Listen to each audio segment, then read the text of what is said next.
Hi guys, gabi na, and then naisipan kong ng tawag dito, orange. Nabulok na siya o nahayaan ko. Kasi alam niyo sa sobrang busy ko, nakakalimutan ko ng kumain ng prutas. So Sunday lang ako nakakain ng matino. Kasi Monday to Saturday, grabe, ang dami kong trabaho, as in, wala talagang yung ang pahinga mo lang ihi o kakain. Tapos pagkakain ka naman, dapat mabilis kasi ang dami talaga yung schedule mo. Dapat yung basta mabilis lahat ng kilos. Walang sinasayang ang oras. Bawat minuto dito is mahalaga. Hindi ka pwedeng mapagod, hindi ka pwedeng sumuko, lalo na may pangarap ka. Ang hirap kumita ng pera. Ngayon ko na pagtanto na may mga tao palang hindi marunong magsabi na pahinga ka naman kung napapagod ka. Yung mga ganun. Taba ko na. Nakikita niyo yung tawa-tawa ko. Ang tawa, alam niyo ba? Ang dami, ito yung pinagtatakaan ko. Yung sobrang dami ng trabaho pero hindi ako payat, kundi lalo akong tumataba. Ayun yung nakakapagtaka. Kasi, di ba may stress ka sa sobrang dami ng trabaho? Pero hindi eh. Sa sobrang ng dami ng trabaho, yung lalo akong tumataba. Siguro dahil hindi ko na ngumunguya ng maayos yung pagkain ko. Kaya ako tumataba. So anyway, unlimited rice dito. Hindi naman ako hinahayaan na magutom. Food allowance. May food allowance. Ayun. Okay naman, nagagawa ko naman ng tama yung trabaho ko. Tapos kapag nagkakamali ako, tinatanong ko kaagad yung amo ko para walang away. Kasi mahirap pag nag-away kayo ng amo mo. Pag namuo kasi yung away sa loob ng bahay ng amo mo at sa'yo, magkakailangan na. Kaya kapag may problema, pinag-uusapan namin kaagad. Sinasabi ko kaagad na correct niya ako para hindi ako magkamali. Ganun ako. Para maganda yung namin dalawa, samahan namin ng amo ko. Kahit nakakapagod lang, pero blessed pa din kasi hindi naman lahat ng tao nabibiyayaan ng magkaroon ng trabaho. Pero sana hindi ako magkasakit. Yun lang inihiling ko sa Diyos na huwag ako magkasakit. Yun.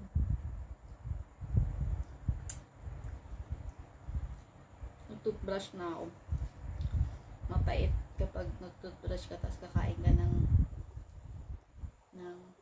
orange.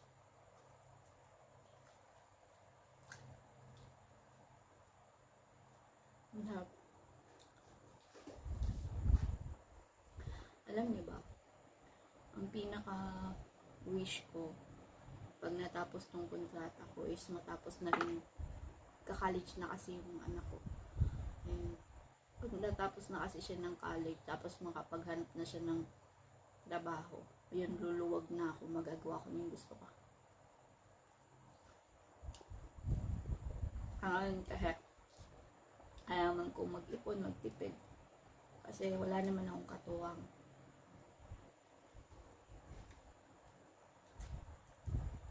Ipon ng ipon, ganun lang yung ginagawa ko. Pupundar ng lupa. Kasi, iniisip ko, hindi habang panahon nandito ako sa abroad.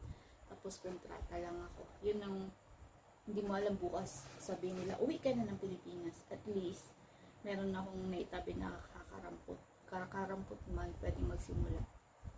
Alam nyo, maraming nagsasabi pag umuwi ng Pilipinas, lagi nilang sinasabi, huwag ka nang uuwi kasi ang hirap-hirap dito sa buhay sa Pinas. Ganun lagi yung sinasabi nila.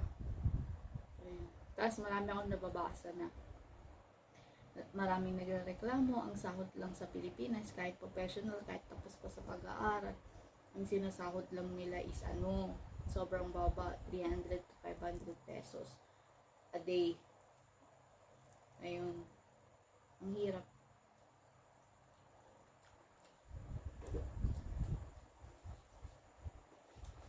May chocolate pala ako dito.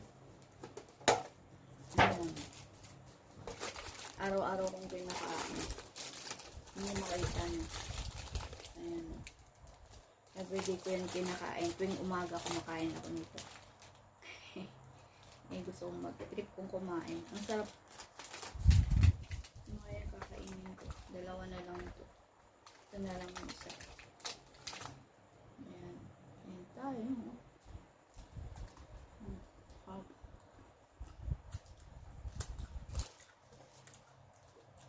Hop.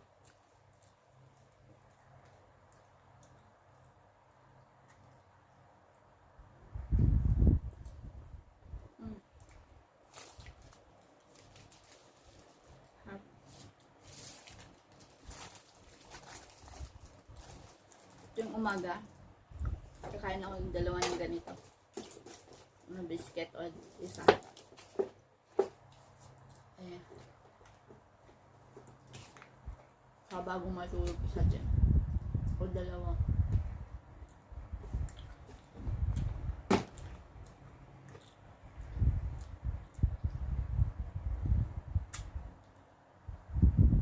Hot na.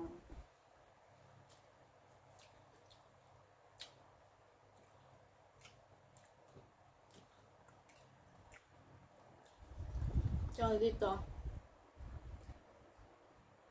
ang maganda ko lang, ang nagustuhan ko lang dito sa amo ko, meron sariling kwarto sa labas, may privacy ka, pero lahat ng ginagawa mo naka-record, alam nila. Yun lang ang pangit. Tapos bawal mag cellphone. Ayan, mahirap.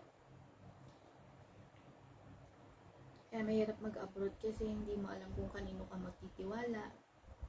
Hindi mo rin alam kung kanino ka lalapit sa panahon kagipitan. Ako wala akong ibang malapitan.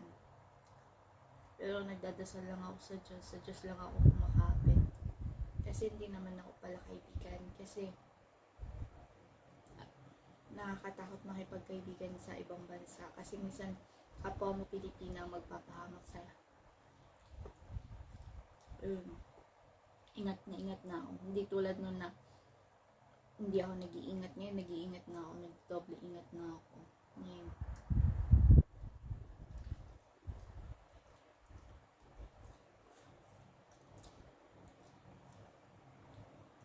Ang sarap, ang tamis, nawala na yung ano pait kasi kumain ako ng asukal, kumain ako ng chocolate, white chocolate,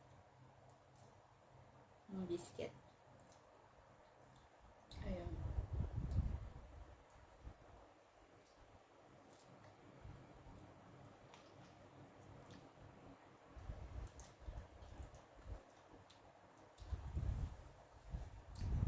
Gusto ko ang orange kasi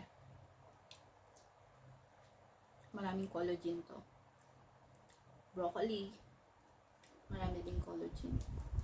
Yun ang mga dapat yung kainin, charot. Kasi pampabata daw yun. Ayun, meron din yung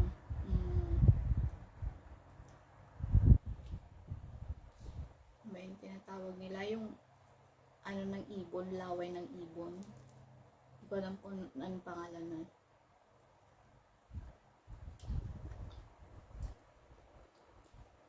Ayun, ang sarap. Mag-isa lang ako dito. Tsaka yung aso kasi umalis sila. Umalis yung mga amo ko.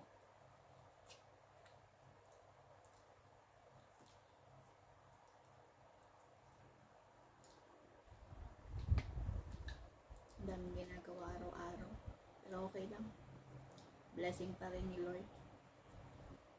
Papasalamat pa rin ako sa Panginoon na binigyan niya ako ng trabaho kahit nakakapagod.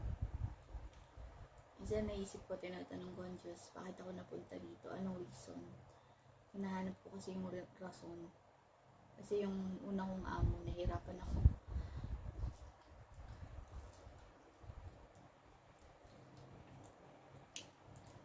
Yung unang kong amo, nahirapan ako. Pangalawang amo, napilitan lang ako magstay ng matagal.